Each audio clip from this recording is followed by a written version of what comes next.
And we are live with the one and only Ann Geever. Uh, Very popular show last month when we had her on the schedule, and She there were didn't show technical up. difficulties. So I'm expecting a big raucous crowd.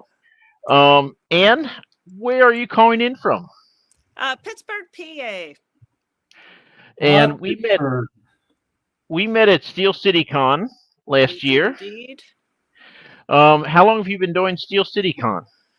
Gosh, I've been doing them for about 3 or 4 years.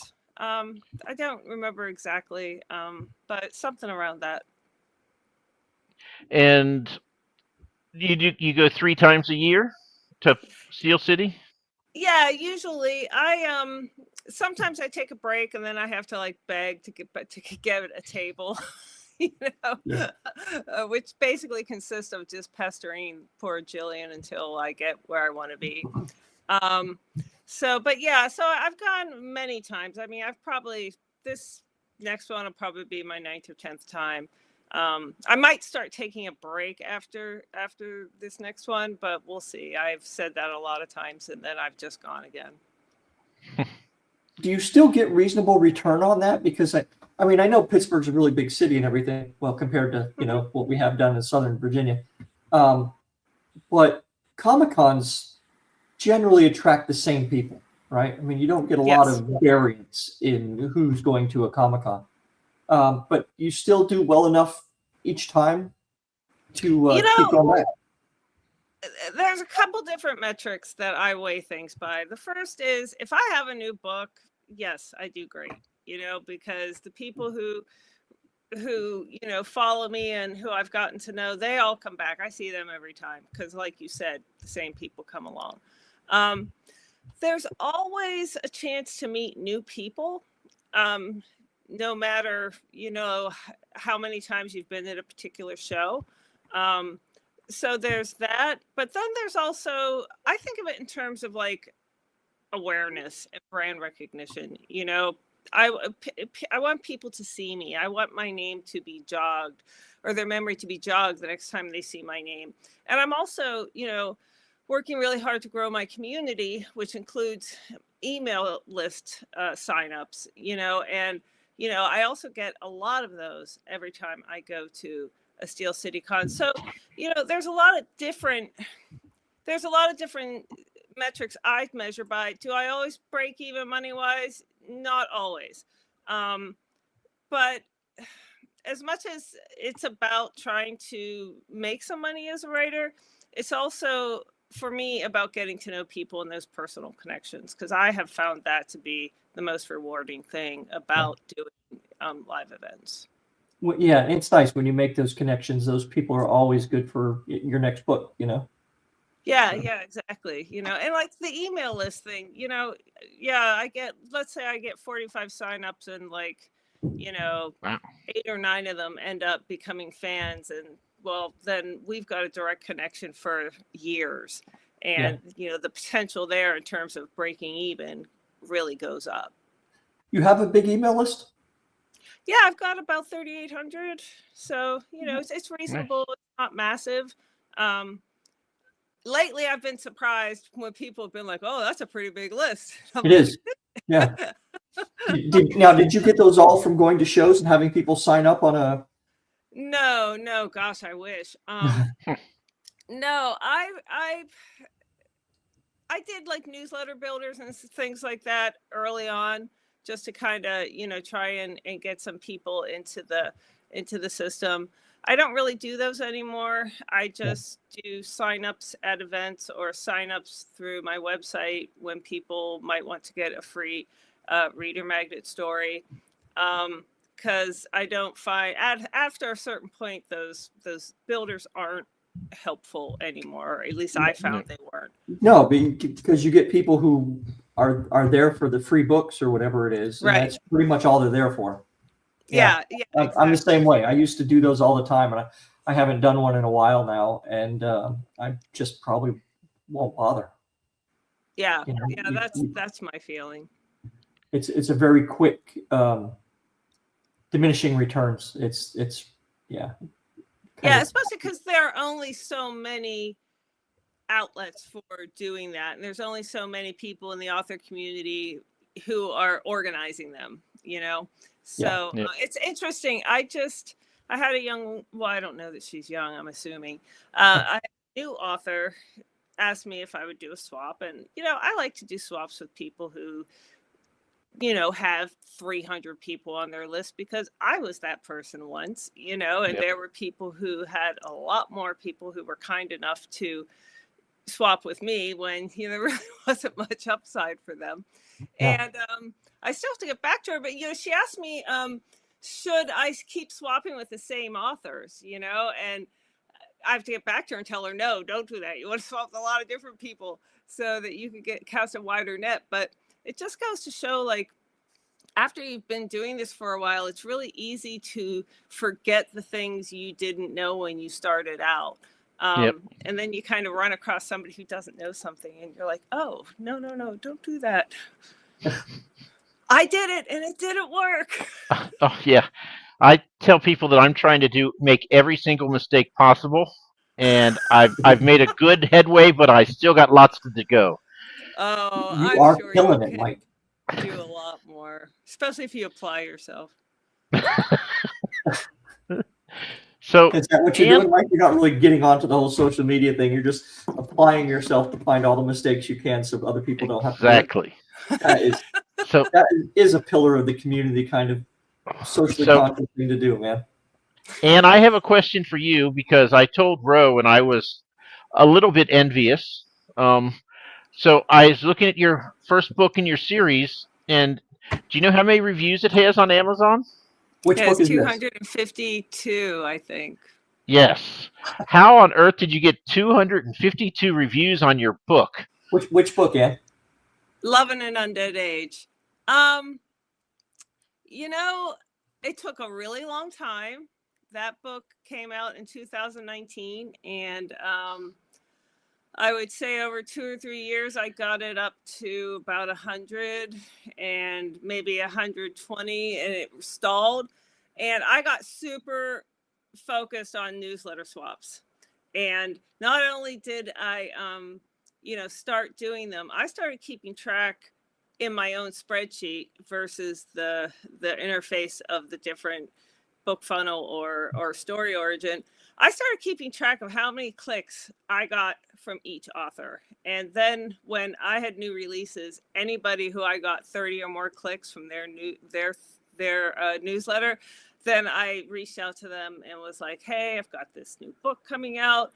But in the process of doing those swaps and being really intentional about it, and then, when I had something big coming up, get that get that focused, really productive group of people who I know their readers like my stuff enough to at least click on it. That's when the reviews really started to move. Now, that book's gone back and forth too. I recently just moved back into KU. That book was KU for a very short period of time. Then it was wide until about October. I do remember somebody I was talking to who does a lot of stuff in the indie community. Mal Cooper does a lot of stuff around advertising and marketing and stuff, telling me, man, you've got 200 reviews on a free book. Like, that must be a good book, because that's really hard to get on a free book. So I mean, that's what I did. I worked the swaps like crazy. And I also, I really stress whenever, like, I meet people important. Jesus. When I meet people in person, I really stress them how important reviews are, and I'll tell them, I say, look, 10 people today will read this book, and one of you is going to leave a review. It'd be really great if it was you. And I'll beg my newsletter list every so often, I'll be like, guys, you're killing me, because I know a lot of you haven't left a review. Please leave a review. So newsletter swaps were what moved the needle for me there. What is this? I know I took a bad image off the line. Sorry. What's this winner tag here? I submitted to the Wishing Shelf reader or book awards, And honestly, you know what? I think I might have actually submitted the second book, not the first, because of the year it was in. So that book might not have been the winner. It might be the next book, but I don't remember. And I was just like, screw it, I'm just leaving it.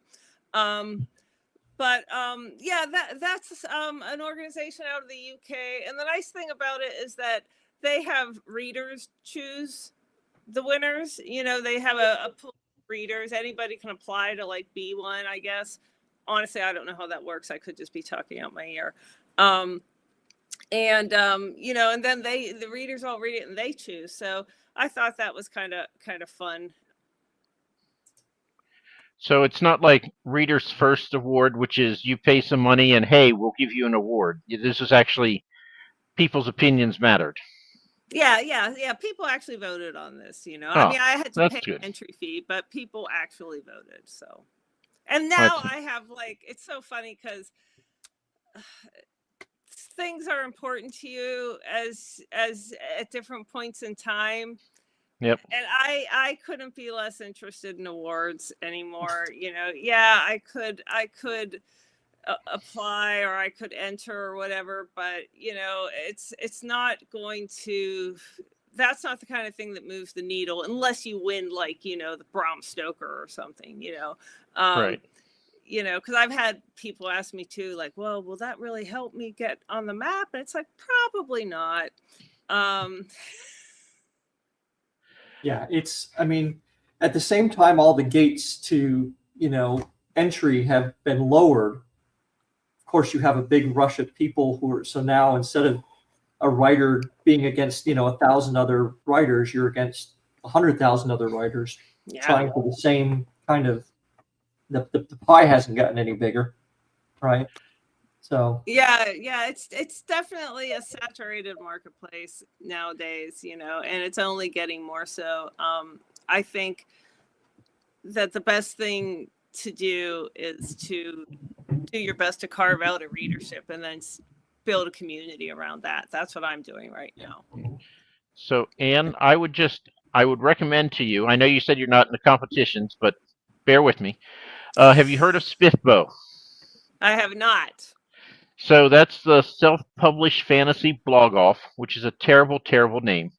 But they take 300 books every year. They have the 10 of the biggest book bloggers are usually the judges. They read them. They give you at least one review, and they'll go to semifinals and finalists. The Sword of Kaigen won it one year, and then she went traditional. It's for indie authors. It's one of the biggest things out there, and it's legit. The people put in the effort. Okay. I put my book in, Becoming a Druid. It got cut quickly, but more importantly than because I don't care about the winning. I did then because I was young and stupid. But 2 years ago. as an author. Oh, okay, all right. But I mean, I met so many other authors and networked with other people. A lot of reasons why we have this show is because I was in Spiffbo and I met so many people. And when Rose like, let's do a show and interview people, I'm like, hey, I know people now because I entered Spiffbo. Okay. So, I mean, sure, dream of winning, but I mean, just getting in there and they have a Discord for all the people, and people are like, oh my God, the judge is reading mine now. I'm nervous. You can be like, it really doesn't matter. Take a breath, But if you can get in it, the last 2 years they had 600 people apply, so they'd do a lottery, and 300 got in, and 300 did not. So this year, I cannot remember his name now. Casey Ratliff decided to do Ivor, which is the indie blogger. Corey Ratliff. Corey Ratliff. Ivor is it. It's for the people who didn't make it into Spiffbo. They can enter their books in this competition. Ro and I are both judges. So they'll let anybody be a judge, apparently. Obviously, we know so much about it. But I mean, it's just a way to get your name out there. And if you want the real value is if you network with other people, other authors. And I mean, if you're looking at newsletter swaps again, great way to do it. Yeah, that sounds great. I'll definitely check into this. Yeah, I mean, I'm not interested in contests for the I want to win something part. I mean, Right. something that's like a chance to get to know more people, especially people who, we might be able to, help each other out. That's a whole nother kettle of fish. So, okay, we've talked shop for a while. We should maybe mention your books and talk about them. Okay. What genre are you writing in it? I write post-apocalyptic, Yeah, it's kind of what I was thinking. dystopian fiction. So I have 2 series that are zombie apocalypse, and The Undead Age, and then Steel City Apocalypse. Undead Age is 3 books, set at 10 years after the zombie apocalypse, and things are still a mess because people mostly. And that was a lot of fun. That was a fun one to write. And that was like my first foray into writing. Then I have a sister series to that, which is also a zombie apocalypse, called Steel City Apocalypse, set here in my hometown. It's at the beginning of the zombie apocalypse, but it's totally different characters, totally different time frames. They're in the same world, but you don't need to read one to read the other. And the 3rd book in that series is coming out later this year, but it's going to be probably 5 books in that series, and maybe 6. We'll see. And then my newest book is called Darkest Light, and that is more disaster post-collapse fiction. And that's actually this is actually cool because this is written in a shared world. So there are 13 authors who got together, and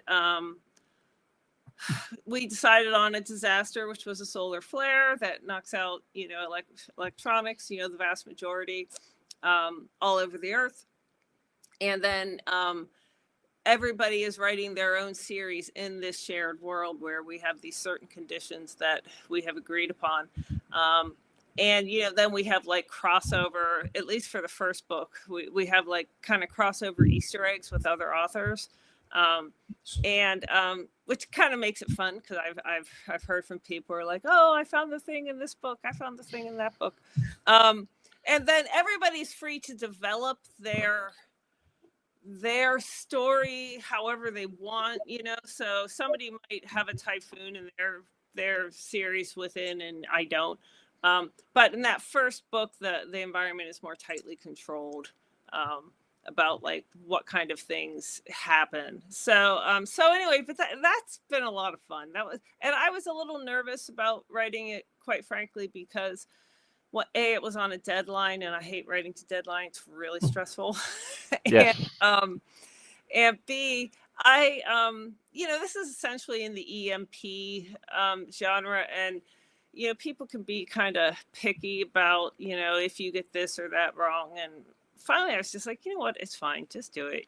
Do your research, do the best you can. And I found that it was a lot of fun. Is it difficult trying to coordinate with that many different people? Yeah. Oh God, yeah. I mean, poor Bailey. Bailey Higgins, who also writes zombie apocalypse fiction. She's the person who organized this, and yeah, there are some parts where they're like just a complete nightmare. Fortunately, everybody was really great. I really like everybody. Everybody was certainly, we weren't trying to like make life harder for Bailey or each other. We just did. But everybody's still talking to each other. So, So, I mean, do you have to be careful about killing people in a story like that? Because, I mean, obviously, I guess if it's your story, there are people who... No. So did you all share together, like, okay, here's my main character, here's something about them that then you might be nothing at all? I think it just really depended, like, nobody's got the same characters in their book. Right. To my knowledge, that's certainly not how it was set up. Like I did a little Easter egg with T.W. Piper Brooke, and it just so happened I was planning to have a fugitive and a U.S. Marshal in my story, and he and I were talking. He's like, "Well, I've got someone in witness protection," so we talked about like his story and my story, and like how could we connect them, just in a very small way, because it's not like the connection point makes a difference in his story. I mean, It does it does, but if it wasn't in the book, it wouldn't make a difference. You know, and for mine, it helps people like understand the one of the main characters better, and how he approaches his job and just his responsibilities and his life in general. So you didn't have to worry about like somebody's going to kill your character off. that would really suck. Yeah. So they're not all in the same location, right? You all kind of pick No, wherever in this world, wherever no, you they want to are be. not. Yeah, most of them are in the U.S. But one of the authors, Bailey, who organized it, she's in South Africa, so hers is in Africa, and another writer is in the UK. So you know, we have one story set there. Yeah, an EMP in all those places would affect people very differently. Well, yeah, and like we did take a little creative license, you know, like an EMP is not going to have a devastating effect around the entire world, you know, or a coronal mass ejection. That's not how it's going to work. But we thought, okay, we're just going to bend these rules just a little bit so we can make this world work, given the fact that we do have people in different parts of the planet writing. Very cool. So yeah. I have a random question for you. Okay. Friend of the show, Dave Dobson, we had on here, and he was approached by another writer friend, and they said, let's do a romantasy. Let's write it together. And they're alternating chapters from her point of view and his. Mm-hmm. And he said he got the first chapter, and he's like, you have made my character unredeemable. You have to change something here. But would you ever consider writing a project like that where you alternate chapters and you have to wait and then play off of theirs and be like, but that's not how I saw it going? Would you be... I'm not asking if I want to do it. You know, I'm an outliner and I'm a bit of a control freak. So there would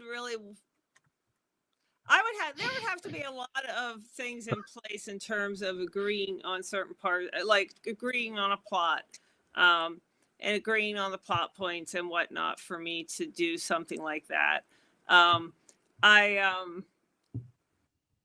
I also just I have too much stuff to write right now on my own, so the idea of trying to come up with time to write something else with a partner seems a little daunting. It's funny you mentioned romantasy, because I was like, okay, fine, I'm gonna like try and read some romantasy because I keep hearing about it, and I like fantasy, you know, and I like romance, so you know, okay, I'll check it out. So I started with this Sarah J. Maas book, and I was just like, I don't know if I'm too old for this or whatever it is, but like, this is like really annoying me, you know, and it's got like, you know, people being, the one I was reading, it was basically Beauty and the Beast. And it's like, oh yeah, because there's nothing more romantic than being kidnapped and suffering Stockholm syndrome, you know?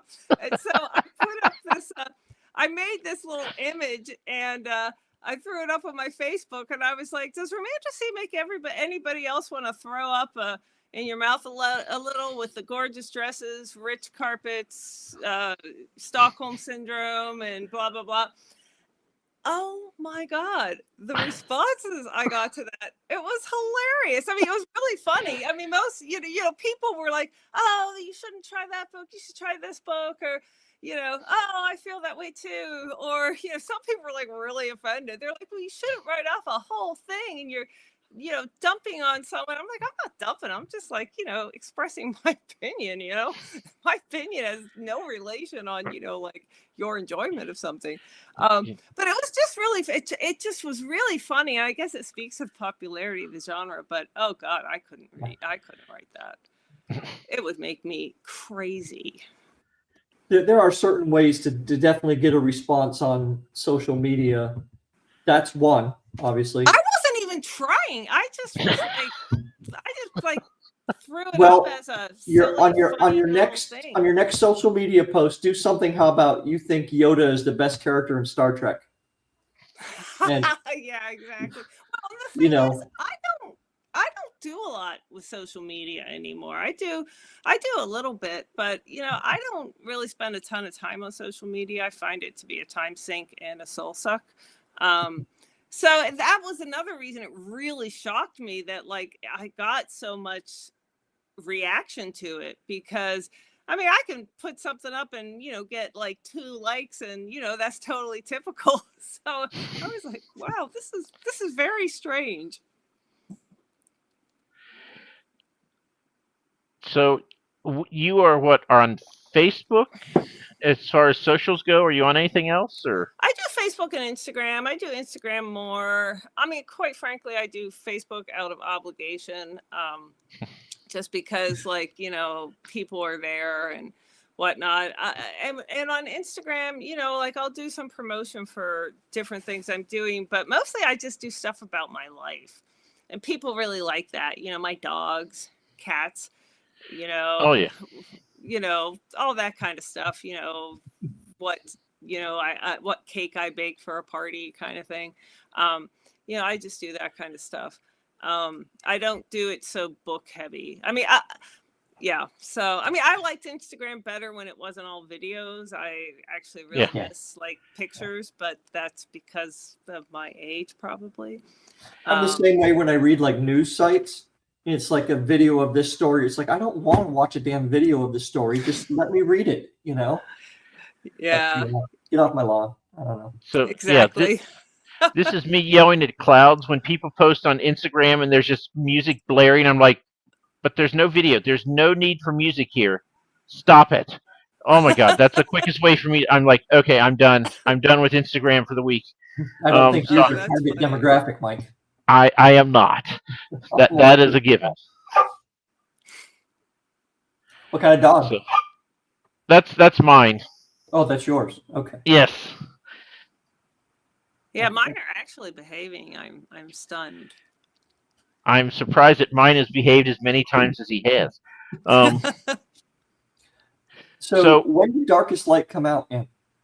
Until this past July. Okay. So what are you almost done now then?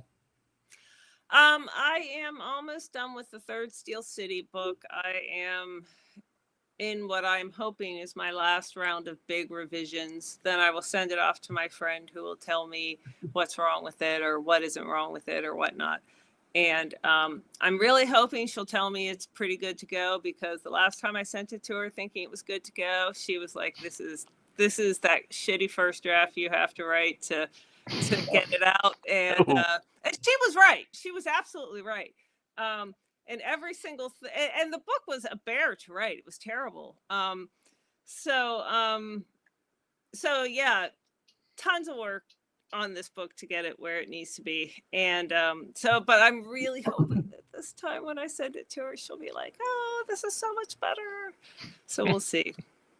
Do you find like going to Steel City Con and having a book centered around the area helps?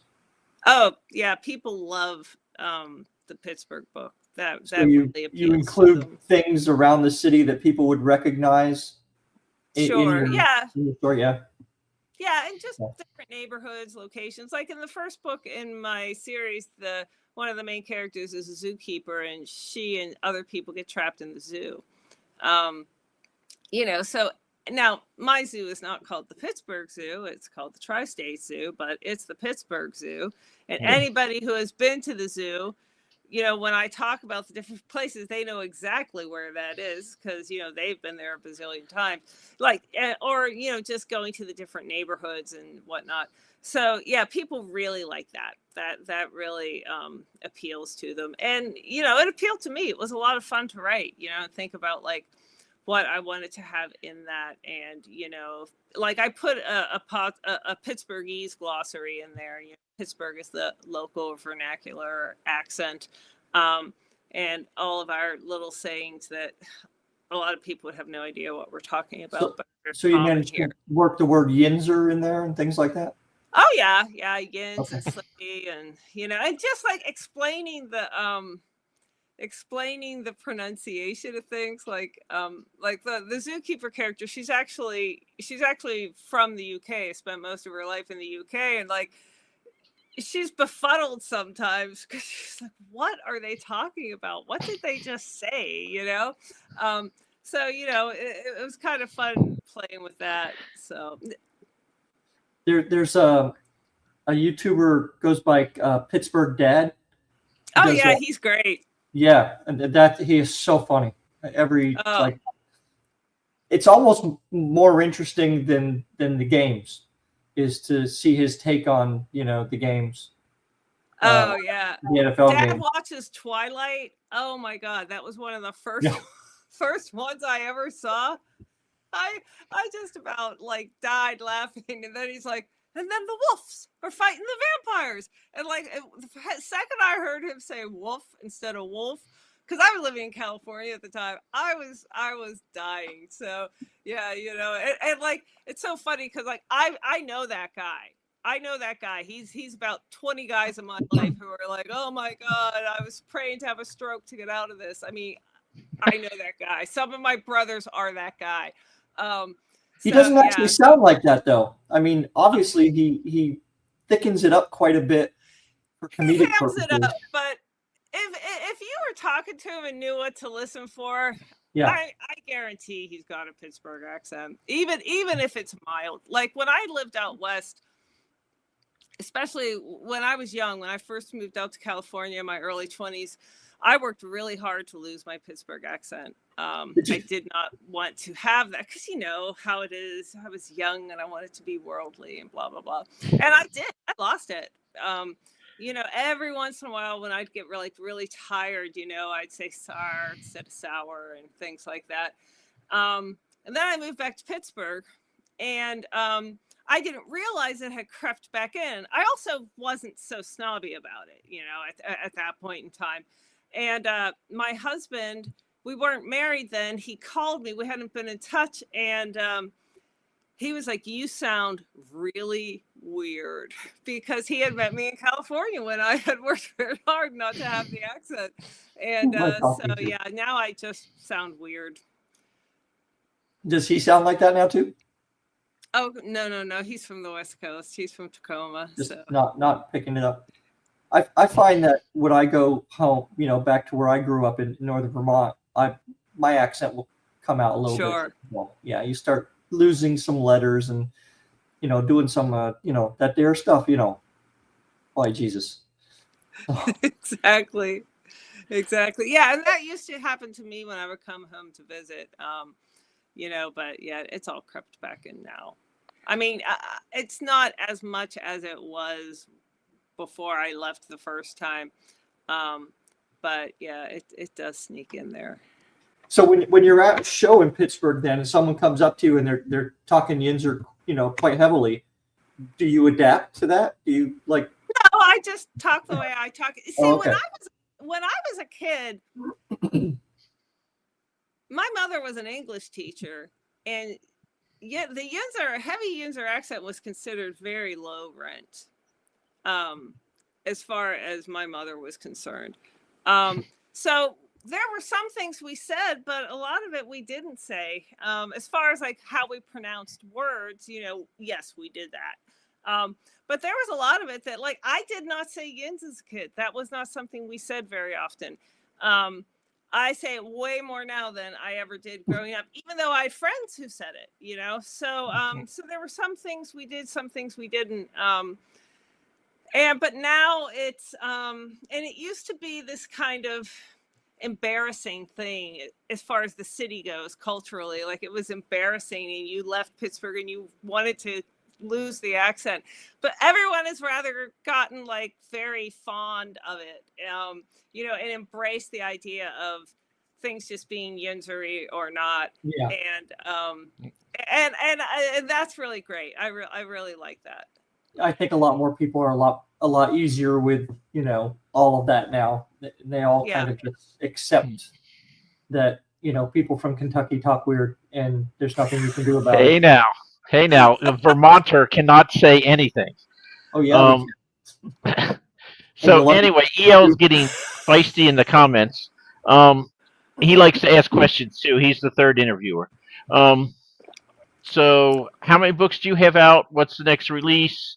and he's a little disingenuous because EL and I are both sharing James Maxey's table in April at Steel City Con. So it's not just me at Steel City Con, but also Oh him. my God, you, James Maxey, and EL No, together at no one James Maxey, table. just Oh, me just and you and EL. EL. Yes. Still, I So would stay far away from that if I was you, man. That's Oh no, I'll have to go look. So how many books? I have 6 books out, and 7th will be coming out probably early summer. okay. And you will be at Steel City Con. We should probably do like a dinner or something after one of the nights. Oh yeah, absolutely. Yeah, this year I'm doing Steel City Con, and then I'm doing Fan Expo Philly, which is the weekend before IndieCon. Yep. For whatever reason, I had it in my mind that like IndieCon was in March, and I didn't realize that like I had booked myself into shows back to back and like far away shows. So that's going to be a pretty rough 2 weeks. But doing anyway, that is really I'll horrible survive. too, because you're trying to plan for the best, right? The best outcome. So you have to order your books I have according. no idea how much I should order. I really don't. I'm So- gonna base. I'm you're- gonna base. That on just other stuff, and we'll see. I'd rather run out than not have enough. So Anne, tell me if this doesn't sound dumb. Because I'm doing Big Lick Nova, which is in the DC area, but that's only Saturday and Sunday. Mm-hmm. But Dimitri, the artist who does the artwork for all of my Bertani books and the Mm-hmm. Proxima Station books, he's going to be at Fan X Philly. Mm-hmm. So since that's the Friday, Saturday, Sunday, and my show is only Saturday, Sunday, I'm driving up to DC on Thursday so I can, put my stuff up Friday morning. Then I'm driving through DC traffic to get to Philadelphia so I can stop at Fan X Philly to see him, and I'll stop by you now that I know you're going to be there. Oh, And then I'm please going to do. drive back through DC traffic again so I can get back to my hotel so I can then do my DC area show on Saturday and Sunday. Yeah, You think so, huh? that sounds like Yeah. it's not going to be very much fun. But It sounds terrible.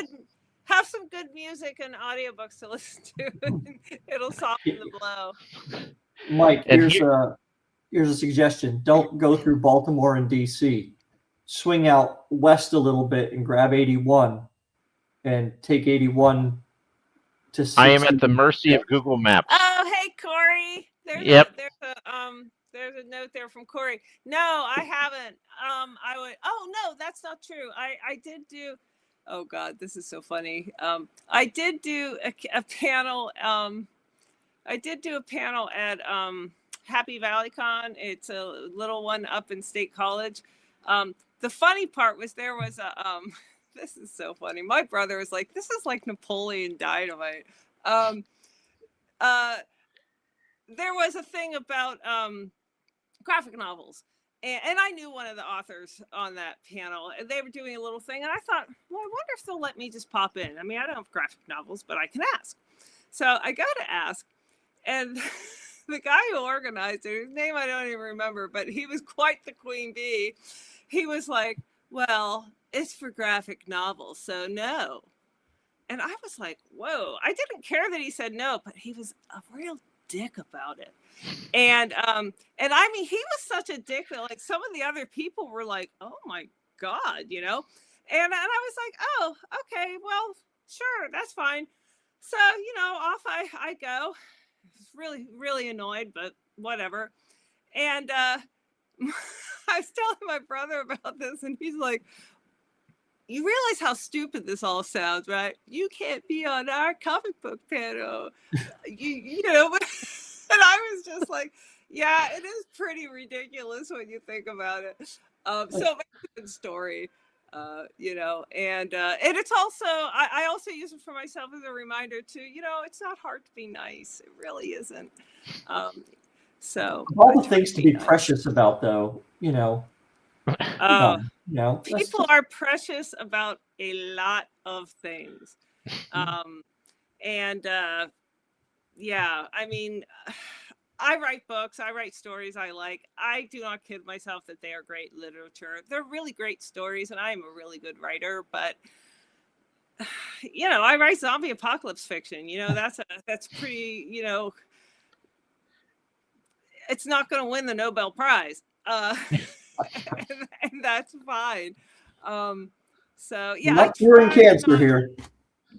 Yeah, I just try not to get too into myself because it's kind of ridiculous.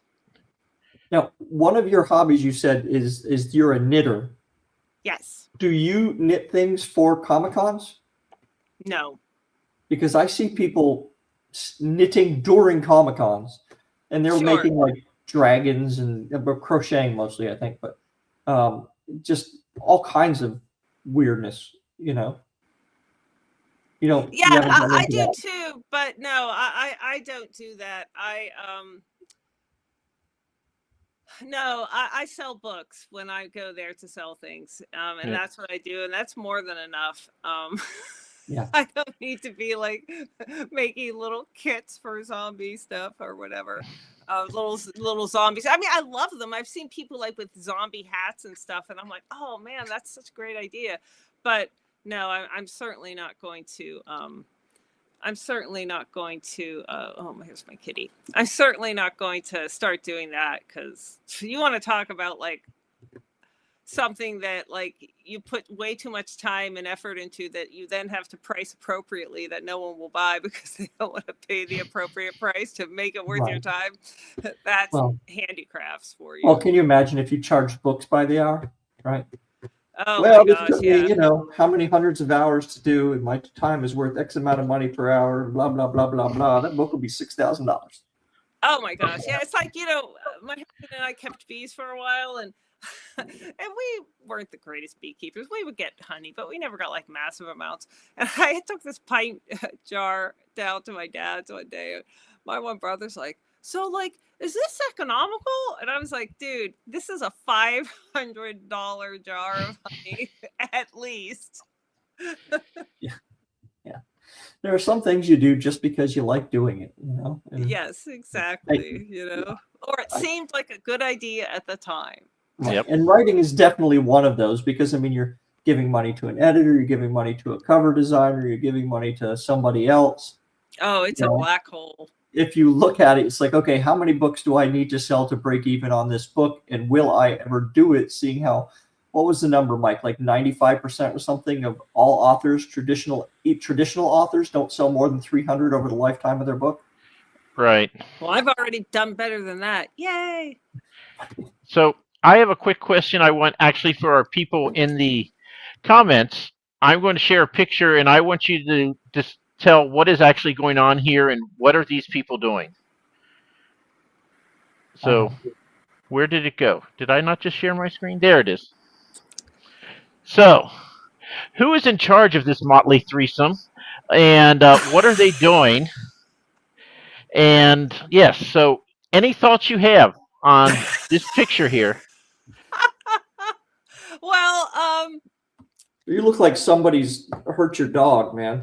Yeah, clearly I am in charge because I'm the most like you're marching agitated of the bunch, And, I tell people I look like a soulless automaton on this, so. Yeah, you look, and James just is.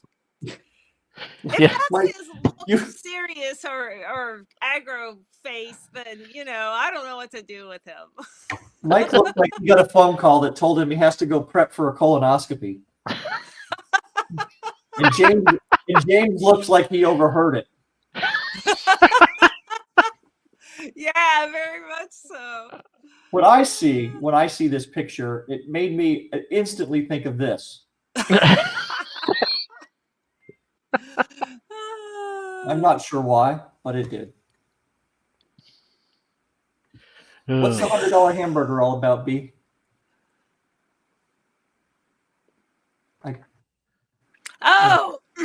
B, I don't know what the hell you're talking about, but but we are related.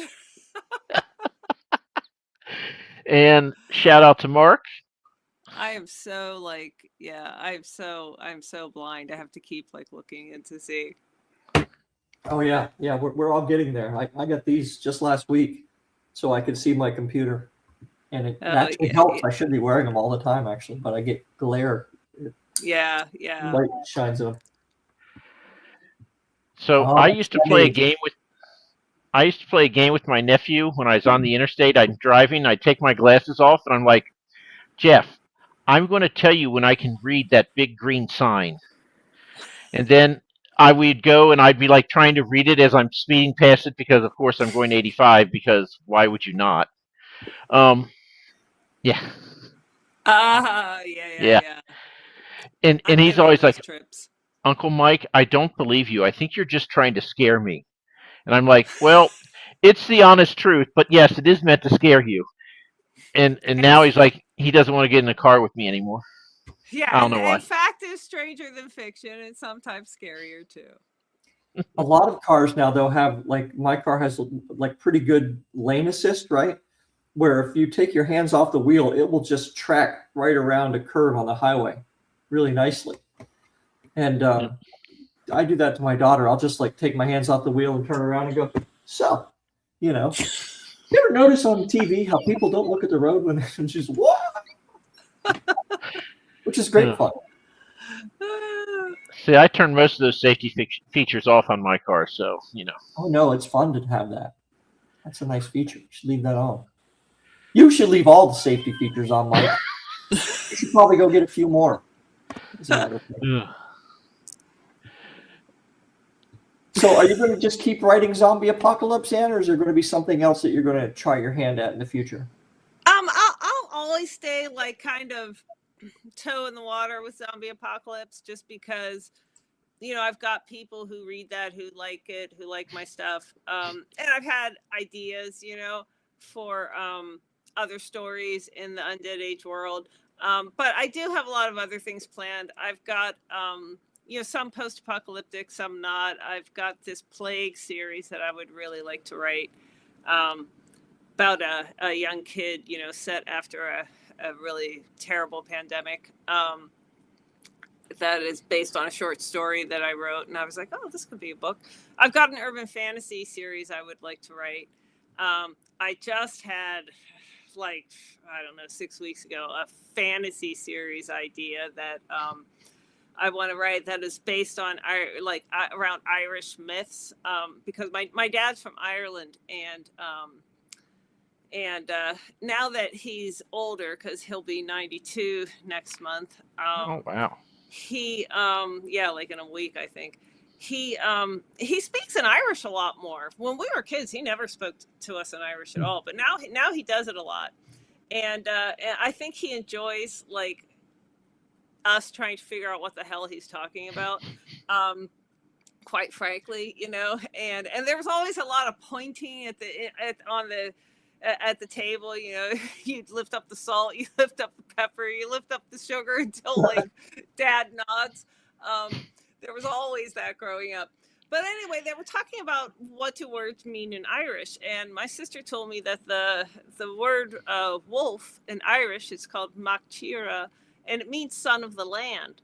And I got really taken by this idea of like, I mean, just that's so different than English, and I was like, man, what if there was like a son of the land, like a man who could be a wolf, but he was the supernatural creature and he was the guardian of the land. And so anyway, I got that all like, in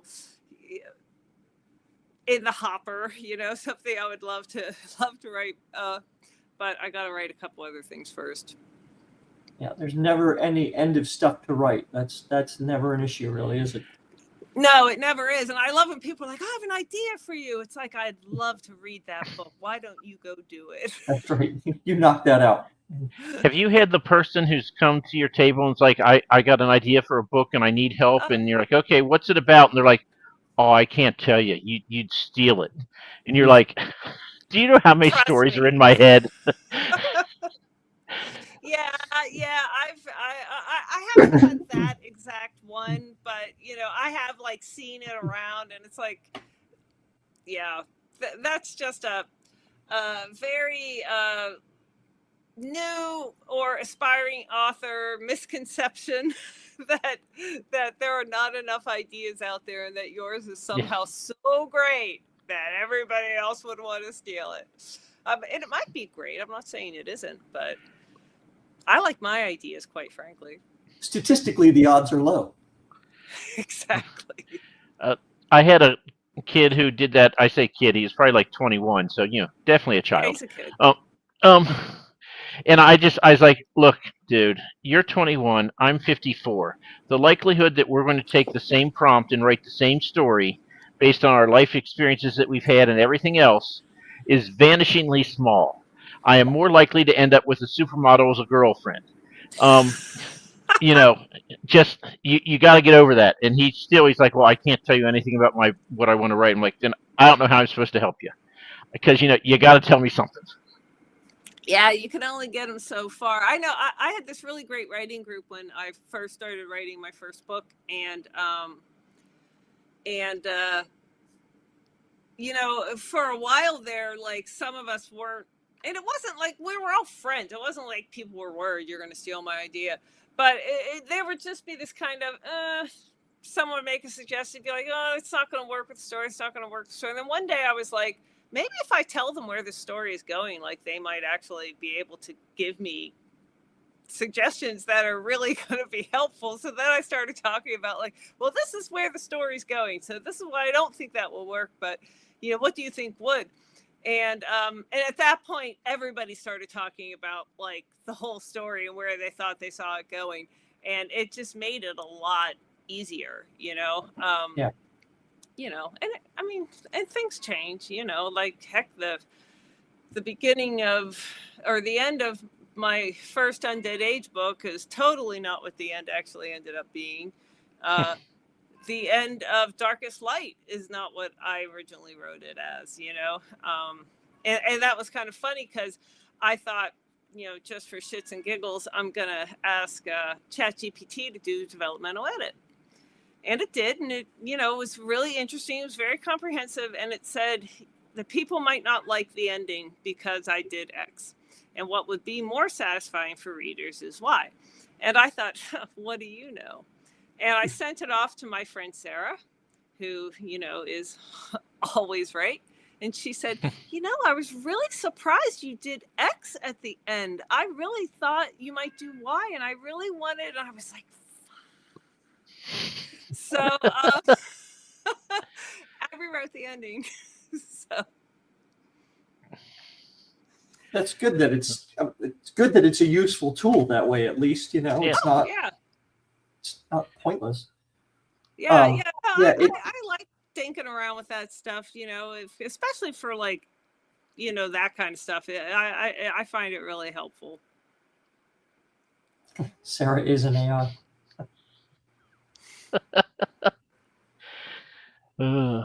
Everybody should be so lucky to have a Sarah in their reading group. Yes. Oh. Okay. Ready, go.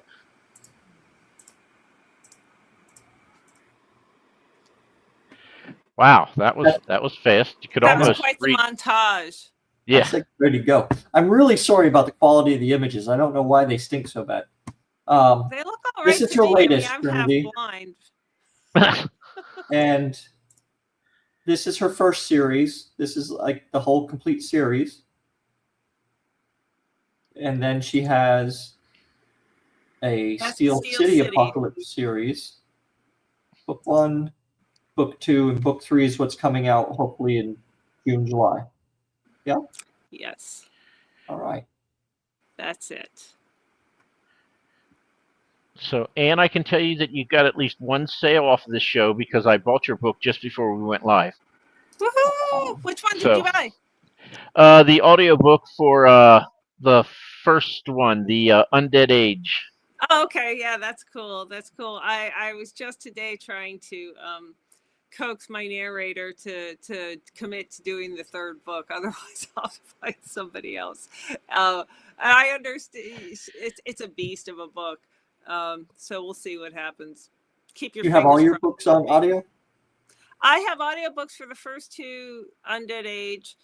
I have audiobook for Darkest Light. I also have audio coming out for the first two. Well, for the only ones that are out of Steel City. I'm currently trying to figure out what's the best way to do the distribution. Should I go the exclusive ACX? Should I keep things wide? Just Oof, stick a all fork that in my fun stuff. hand. Yeah, seriously, it would be more fun to stick a fork in my eye than to try and figure all that crap out. So but yeah, the audio is available. Nice. So, do you have any shows between now and Steel City? No, thank God. So, Steel City, the second week in April, the week after Easter, Anne will be there. EL and I will be there, so you can run to her in her zombies to get away from EL and I. How far is Pittsburgh from here? It's about 5.5 from here, so. And Anne is like, oh, it's like 15 minutes. It's in Monroeville, actually. Yeah, it's about half an hour for me. 4-hour drive. Say hi to you guys for a bit. Walk around. It's a day. All right. Exactly. And EL will be there, so that'll be a long day because EL will get talking and Yeah, and you'll be running away. Not that, I don't know, EL. Maybe it'll be the other way around. You know what? I just got a low battery thing. I didn't realize I didn't plug this in. I have to go get this cord, or else I'm going to disappear. That's the most interesting way to say I want to leave this show now. No, really. I'll be right back. She's not coming back. Nope. Just going to see the screen until it goes. It's going to be like your cat jumping up on the chair there for a minute and just Well, that's how we'll get views. We can do a clip of the cat jumping on the chair. There you go. Sure, where the closest outlet is here. Isn't that absurd? This if I could tell you, it would just seem creepy. Yeah. So, well, anyway, I tried. I do have the power supply, but yeah, I know where it is. Oh my God, this is totally ridiculous. The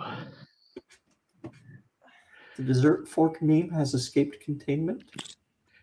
Oh, B, you've got to be more. So Trinity asked, what you're talking about. He is very cryptic. So Trinity asked when you said fork in your eye, whether it's dessert fork or regular fork.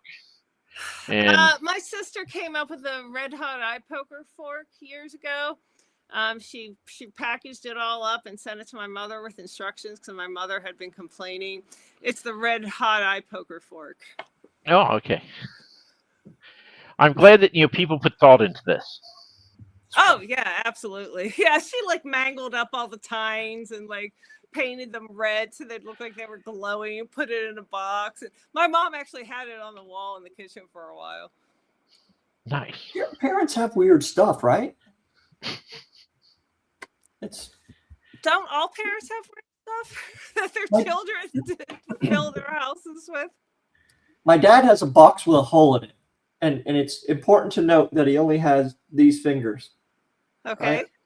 And so anyone new to the house growing up, boyfriends, girlfriends, that kind of thing, he would, by way of introducing himself, would ask if they'd like to see his finger.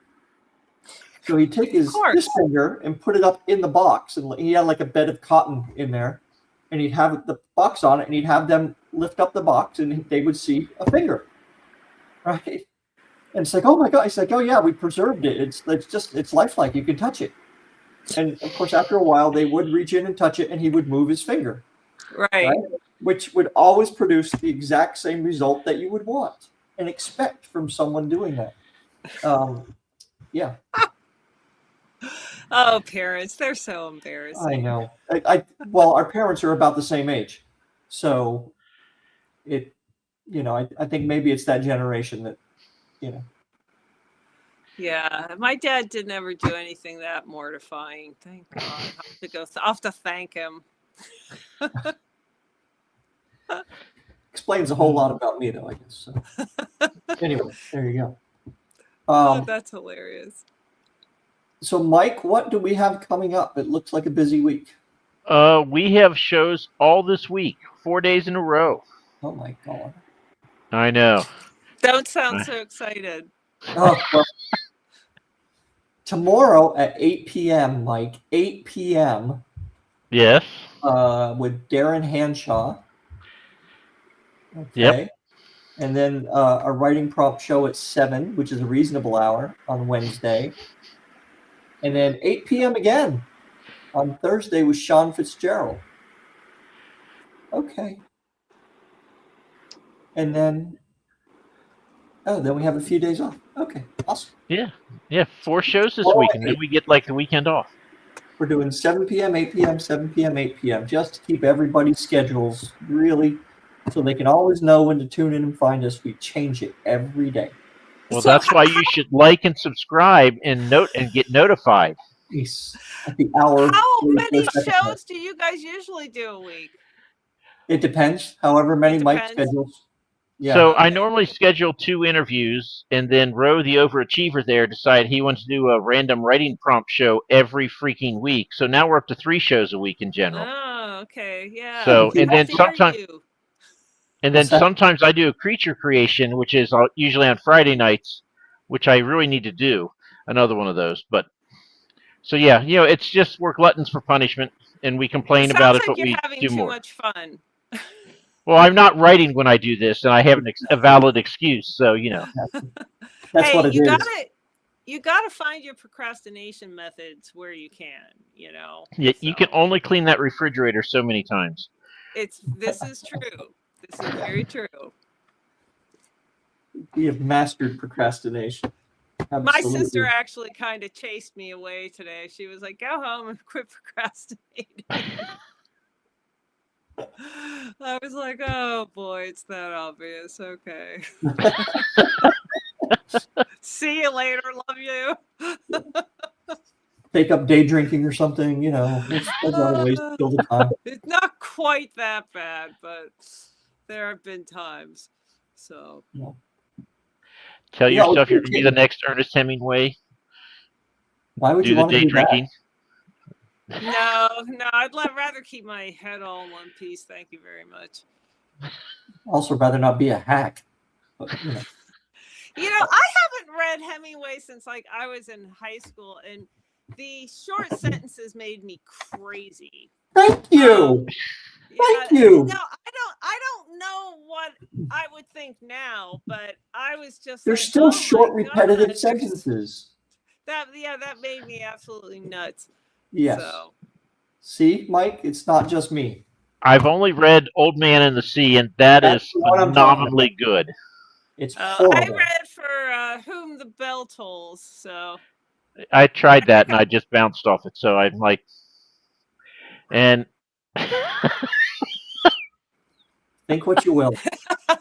It's just my way of saying to all the writers out there that there are going to be people who love your work, and there are going to be people who hate your work, no matter how good or how shitty your work is. And how famous or not famous you are, Exactly. And I mean, I'm a fan of not wholly run-on sentence Batman, like very much so. But sometimes they're too short, and when they're all real short, it's like, oh, painful. Yes. And when they repeat themselves. The old women were crying on the docks, and on the docks there were old women, and the old women were crying on the docks. That's one of my biggest pet peeves. I hate when when authors keep telling people the same thing throughout a book just to make sure they've got it. It's like, dude, I got it the first time. Yeah. You don't need to keep reminding me. This is the fourth time you've mentioned this. Why? Yeah. So, but I guess in mystery, I guess exactly the opposite, right? In a mystery, if they show something that really has nothing to do with anything, it's like, okay, well, that's the murder weapon, because otherwise they wouldn't have showed it to us, right? But it could have been a red herring. It could be. It could be, yeah. So not always the murder weapon, just maybe, probably. So I met another author. She wrote murder mysteries, and she told me it was the craziest thing because I could never do this because I plot. But she's like, I write 80% of the book, and then I decide who the murderer is. Oh, So all wow. along she's putting random stuff in there, and she's like, and I'll decide at the 80% mark who is the actual murderer. She goes, so think you know what I'm thinking when I'm writing this? You're wrong, because I'm not thinking anything. That's crazy. I would think that like a mystery of all things would need to be very tightly plotted or somewhat plotted, because there's so much that you have to do in a mystery and pull together, and that blows my mind. I would also tell you that she retired from the IRS, and she goes, yeah, my first several books were centered in the IRS, and people don't want to read about that. And I'm like, really? Imagine. Shocking. Wow, that's a shocker. Unless, the IRS is, ground zero for a meteor explosion or something. Yeah, well, I guess that she was trying to write what she knew. Sometimes you take that a little too literally. She also told us that their first book, the villain was her boss, and her boss actually read it. He's like, yeah, I really like this guy. That's like Dilbert. So yeah, that's pretty funny. Yeah, you really should try to be nice to writers, because we can put you in our book, disguised, of course, but or not. Sometimes you just use a or real name not and so much. you make them the brother to Kate Janeway. Right, Ro? Yep. I've seen your name come up in a bunch of stories. Is the L killing me off again? It's under Mike Molman. So, and just so you know, my Proxima Station, I use 17 different authors, so I made a bingo sheet so you could actually cross them off as you encounter them in the story. Oh, how cool! And I use their actual names. And so I dedicate the first book to everyone. Like, no one here is like I described them. They're usually nice people. So they're nothing like what's in the book. Oh, I've taken some creative license. Yeah. So. All right. And thank you so much for joining us tonight. Really appreciate it. And thanks to the folks who hung out with us as well. I'll try to make sure I'm plugged in next time.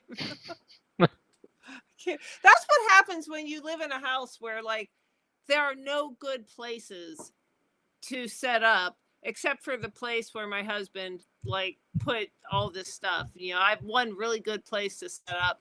Everywhere else, I love my house, but it's a terrible house for trying to do any video, anything, and not look like you're living in some odd someone's basement. So yeah, so it's very strange. But thank you very much for having me on. Yep. And before we go, just one thing. I did not show this book yet, and I know Ro would be very upset. I was going to say it, that you went the whole show without. Damn it. Book 2 is coming out March 6th. Actually, it's coming out tomorrow. But, officially March 6th, but you can buy it tomorrow. I don't ask. It doesn't make sense. So, yes, Jungle Planet, the sequel to Proxima Station, will be out. It's the exact opposite of Anne's. It's silly sci-fi with dog-inspired aliens. So, yeah. Ro, do you have your book handy to show? Still in Spiffbo. And there are plenty of copies left at Amazon, so please avail yourself. Anyway. And, of course, one last time. Well, that's not the Undead latest Age. This is the latest one. Yep. And look out this summer for book 3. What's it going to be called? Undead Impact. It's got a really good cover. It has a cover that I wish I could have used it for the first one, but it was totally not appropriate to that. So, I'm excited to get the cover out and let people see it. Cool. All right. Let us know when you get it. Oh, I will. I will indeed. All right.